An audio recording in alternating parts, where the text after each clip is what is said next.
Intip keindahan Puncak Robin yuk! Puncak Robin atau yang sering disingkat Puro ini menyajikan tempat yang tertata rapi dengan berbagai fasilitas yang bakal memanjakan para pengunjung. Pengunjung yang datang ke sini akan disambut langsung oleh rindangnya pepohonan yakni pohon cengkeh dan pohon durian. Puncak Robin menjadi tempat berlibur dengan konsep yang komplit, di mana selain memiliki kafe dan cozy, juga memiliki fasilitas glamping yang asik untuk staycation. Menginap di sebuah kabin berbentuk segitiga yang unik pastinya bakal jadi pengalaman baru yang seru. Tempat ini berada di kawasan puncak sehingga suasananya sudah pasti adem banget, serta memiliki view alam yang mempesona pastinya.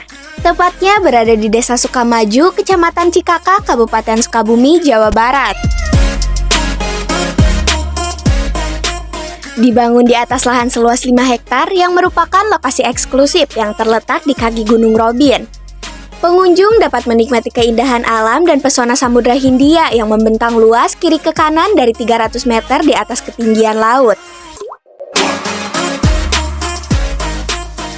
Puncak Robin juga bisa menjadi salah satu tujuan favorit wisatawan pemburu foto nih, karena memiliki banyak spot foto yang keren dan juga instagramable. Tempat ini juga bisa menjadi tujuan alternatif bagi para pengunjung yang mencari tempat wisata di sekitaran Geopark Ciletuh. Harga tiket masuknya hanya Rp10.000 per orang, dan menariknya tiket tersebut bisa ditukar dengan sebotol minuman. Gita Aprilianti, Sukabumi Zone memberitakan.